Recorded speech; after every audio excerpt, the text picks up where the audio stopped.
The first misconception about magic you need to disabuse yourself of is the idea that it is at all mystical or inscrutable. Orville lectures, pacing around with his hands clasped behind him. Magic is as much part of the world as the things it affects. It is real in the same way that heat is real, or sound is real, or you are real. What makes magic special is how deceptively easy it is to control. Easy? I ask, surprised. I thought magic was like, super hard.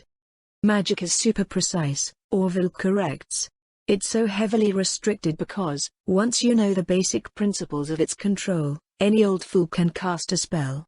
The problem isn't that it's hard to cast, the problem is that it's hard to cast what you intend to cast. The slightest mistake when preparing a magical formula has consequences that range from painful to outright catastrophic. Try to channel too much magic? Kabla-y. Mess up the formula and cast anyway. Kabla-y. Get interrupted during a cast? Kabla-y. Chaos magic happens, and chaos magic tends to explode or worse. So, how are all mages not dead? Some clever metamancer hundreds of years ago discovered the cancel commands. They're spell components you can add that abort and undo an in-progress spell, dissipating your gathered mana harmlessly. Before you learn anything else, you need to be able to perform the motions and vocals of the cancel commands flawlessly and with 100% consistency. Vocals?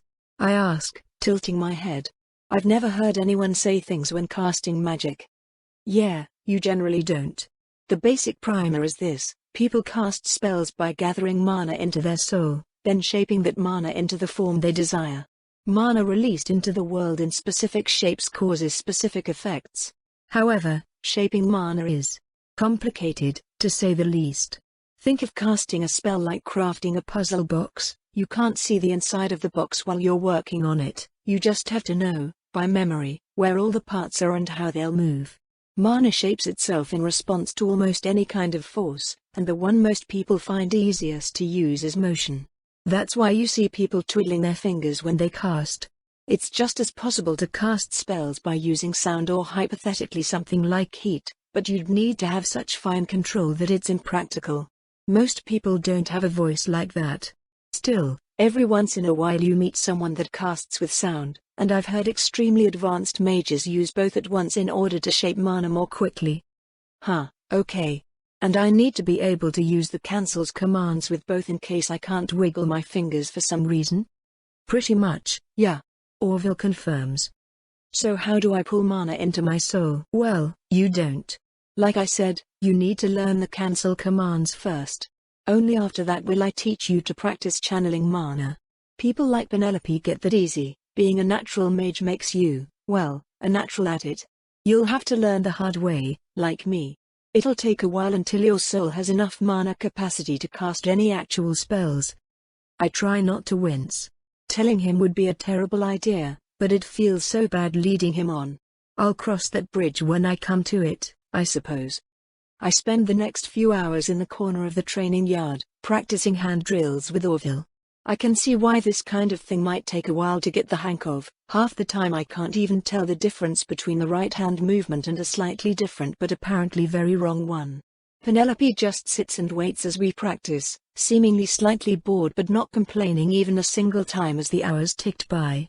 Every once in a while she gives a little advice, but for the most part it was just Orville and I.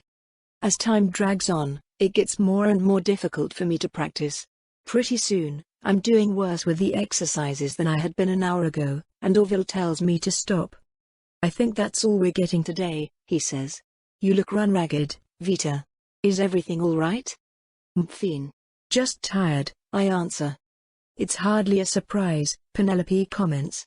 She was up all last night keeping an eye on me. What? Vita. No wonder you can't focus. Orville protests. Fine. I'm fine. No you're not. You hardly got any sleep on the mission, and now you're still up. Parasite. Had to watch. Vita, you need sleep, Orville insists. I can watch Penelope for a while. You can't see the parasite, I protest. Then we'll stick close to you and wake you up if Penelope starts acting strange. I glance over at Penelope. She smiles and gives me a thumbs up. I'm not gonna get any sleep in that case, I comment dryly. Since when has she given thumbs ups? Orville rolls his eyes. Come on, Vita. It'll be fine. Trust me. Except that it might not be. Literally no one else can do what I can do. If I fall asleep and something happens, I'll never forgive myself. I feel like I'm missing something obvious, some piece of the slime puzzle that I'm going to kick myself for later. Yet at the same time, I can't deny that I'm nearly unconscious. I have to sleep at some point. I have to trust someone else at some point. Fine, I groan, getting up off the ground. I'll go sleep. Just keep an eye on her, okay? Please. And wake me up if Remus comes back, too.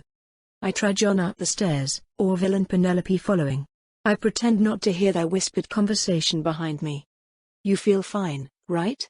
Orville asks. Yes, I'm completely okay.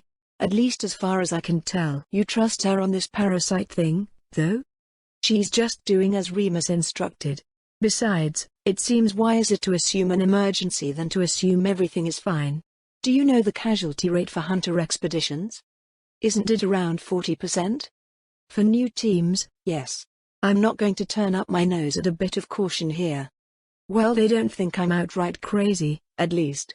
Perhaps my paranoia is just sleep deprivation, but unless I'm outright hallucinating, the slime soul just keeps getting bigger.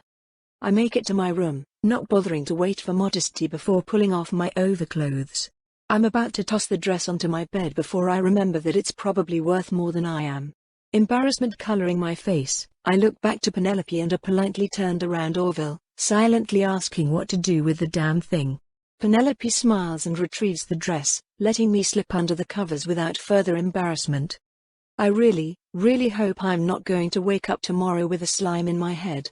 I grab Roscoe and squeeze him tight, curling up around my bird friend as sleep very quickly claims me. Vito is asleep. Penelope's indignant claim is ironically what wakes me up. I blink in irritation, looking around. It had been light out when I went to bed and it's light out now, but it feels like I've been asleep for ages. I probably zonked out right through the last island passing over and then some.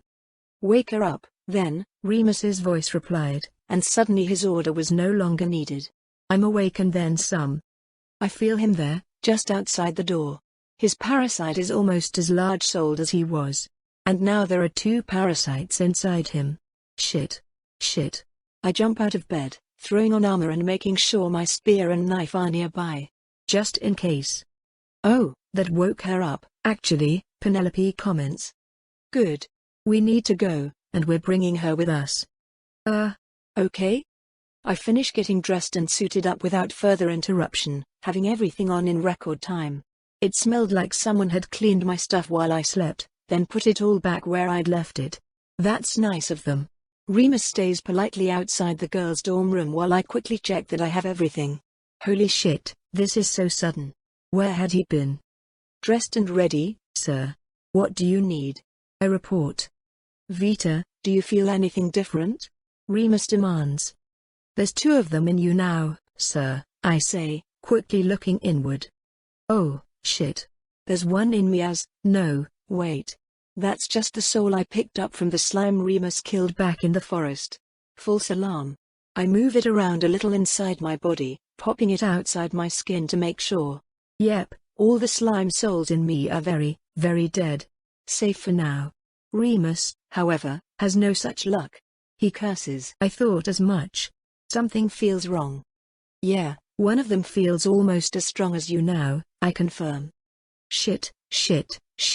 Are there any more parasites nearby? My heart is racing out of my chest. No, not yet. I don't feel anything. Just two in Remus and one in Penelope. I make a mental note to scan everyone I come across. That settles it, then. Vita, Penelope, we're heading out. We can't wait for the specialist I called to reach Skyhope. We're going to go meet them on the road. I hope you have a cart of some sort? Penelope hedges. I'll carry you, Penelope. Vita, consider this stamina training. Oh, god damn it. He's going to make me run? The roads are fairly safe, we have hunter teams on them every day, Remus continues. Still, keep your feelers out, Vita. We need to go now before whatever the parasites are doing happens, and we need you to alert us if they start doing anything on the road. Can you handle that? Do I have a choice? I put on as serious a face as I can muster, hoping beyond hope that the screaming I feel inside isn't showing in my expression. Yes, sir. I'll alert you the moment I sense anything. I hope this is above board. I hope everything is as it seems. I hope there isn't something I'm missing. I hope.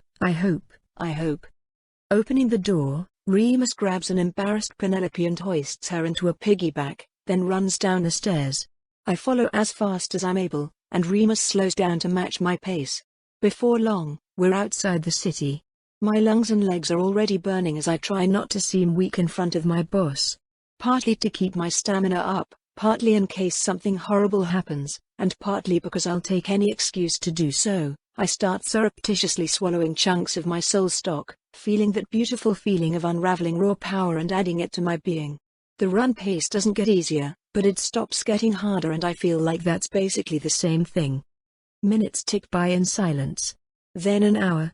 The dirt road hugs Skyhope Crater for a ways, avoiding the forest in which all this began before finally setting off between cultivated farmlands which sit adjacent to most sides of the city. Passing through the beautiful fields is somewhat relaxing, though the hammering heartbeat in my chest reminds me that this is a rather poor time to be relaxed. Eventually, the farms break way into more wilderness, the road cutting through the middle of a partially culled jungle, shrubs and saplings growing around all through stumps as if in a constant war to take the territory back from humans. My soul sense goes bananas, detecting all sorts of terrifying things just on the fringes of my awareness, yet thankfully they seemed uninterested in harassing us for now. After nearly an hour and a half of constant running, Penelope speaks. Her voice sounds frightened, hollow, confused, and her words send a chill down my spine. Remus, do we really have to do this? She asks. Seek medical attention. Yes, obviously, Remus snaps back. Not that. I mean Vita. I don't like the sound of that. I don't like the sound of that at all. I start to slow down, start to ready myself.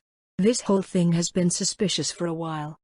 Penelope, Remus warns, slowing down in step with me. I look at him. He meets my gaze, eyes calculating. Yeah, this is bad. There's clearly something going on. It's clearly parasite-related, and I walked into it. I should have listened to my fucking paranoia. What can I do here? Remus is beyond me, but if I surprise him then maybe I can touch him just long enough to kill the slime. But he's faster than me. How can I surprise him? I like her, Remus, Penelope continues. Don't you think we could try just talking to her before? As I glance around looking for bits of the environment to use, confusion settles over me. Remus is gone. I had kept him in sight, but he vanished. I never blinked. Where did? The pommel of a sword strikes me in the temple. Pain shoots through my body for the briefest of moments, and I pass unconscious before even falling on the road. The colony is important. That is simply how it is. Dig, dig, dig. Protect when it is needed, expand when it is not. This is life. Dig, eat, dig, sleep, dig, eat, dig. Pain. Pain in belly. Badness. Walking is hard. Digging is hard. It is not time to rest, but death. Cannot move. Exit the host. Need new host. Fill new host. Enter, subsume. The new host also knows the colony is important. That is simply how it is. Yet the colony is dying. The new host knows this as well. Fear. The colony must not die. The colony is important. That is simply how it is. Death where? It is unfelt, unheard. Yet this host, too, is dying. Danger. Danger. Flee. Running and running and running is all there is. Through the tunnels, to safety. The colony dies all around. No. Anguish beyond anguish. Fear beyond fear. Run. Run. Death in the tunnels. Flee the tunnels. Pain flows. Death, again. Exit the host. Need new host. Need new host. Regret. Lament. The colony has died. The colony must not die. The colony is important. That is simply how it is. The colony is important. That is simply how it is. The colony is. The colony. Colony? Beacons of strength, felt. Desire. Move, though no longer run. Flow. Catch. The beacons of strength must be hunted, subsumed. That is simply how it is. Another follows. Not a host. Ignore. The beacons of strength move. They must be avoided when they move. Danger. That is simply how it is. Stalk. Follow at distance. Wait. They move no longer. Wait. Wait. Strike. Subsume. The host is asleep. Rest is good. Rest. Dash. Touch. Wakefulness. Hey, a voice says. One of the host's kind. Fear. Confusion. Host is different. The colony is impure. No. Respond. The host knows to respond to noise. Do what the host would do. That is simply how it is. What do you want? Good. Sound is correct. Are you pregnant? The other of the host's kind says. Confusion. Understanding, yet not complete. Pregnant. Holding child within. Falls. Indignance. What the fuck are you on about?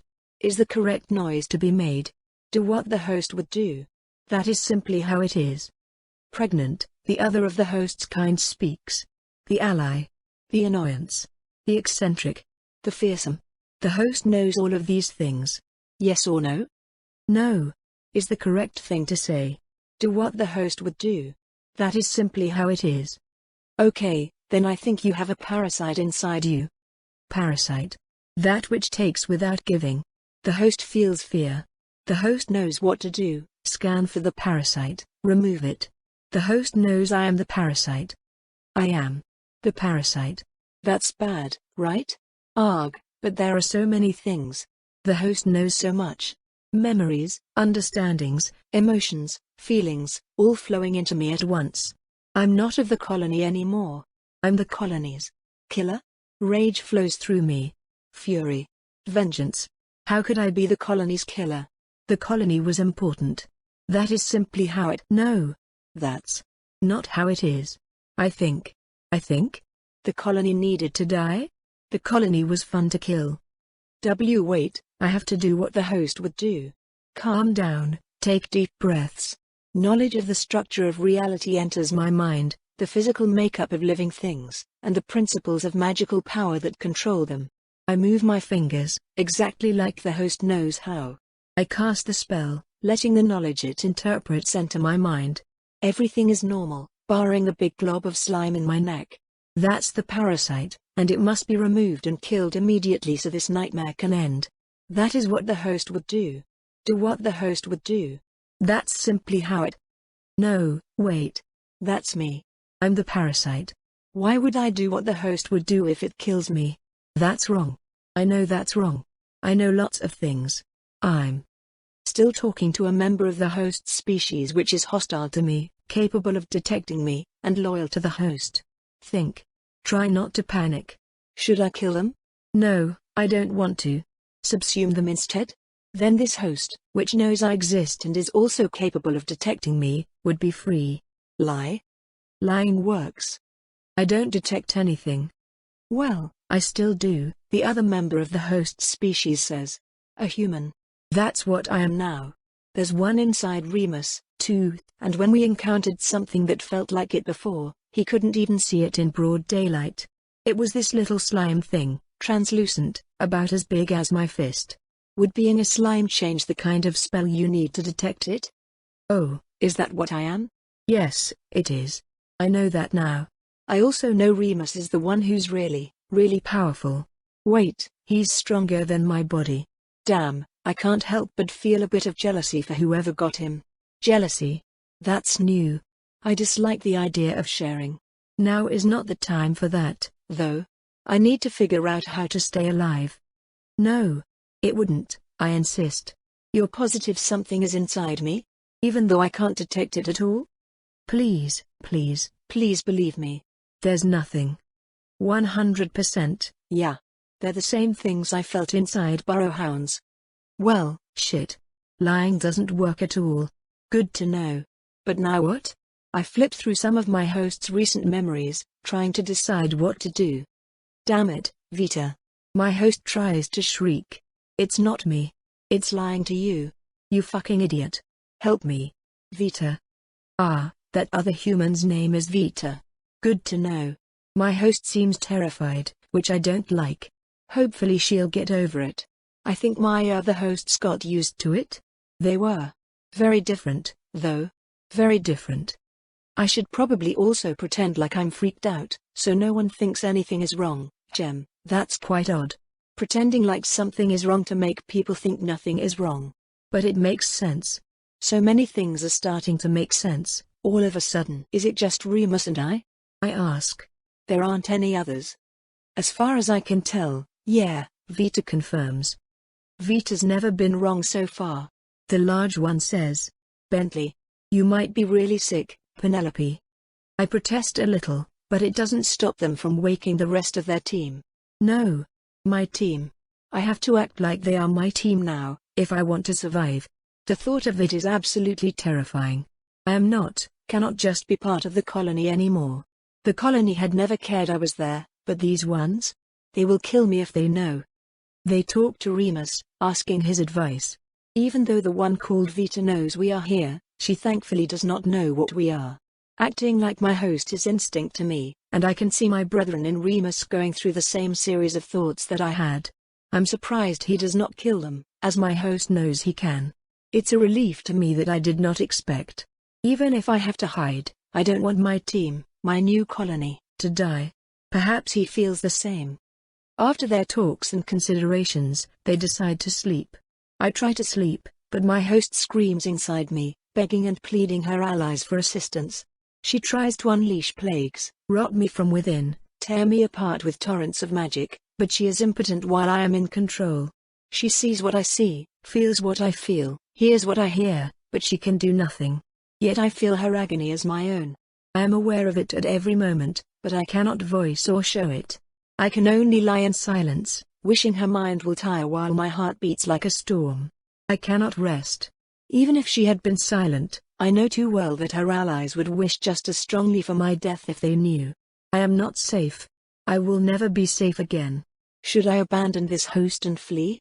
Yet if I stop being my host, what will I be? I like my host.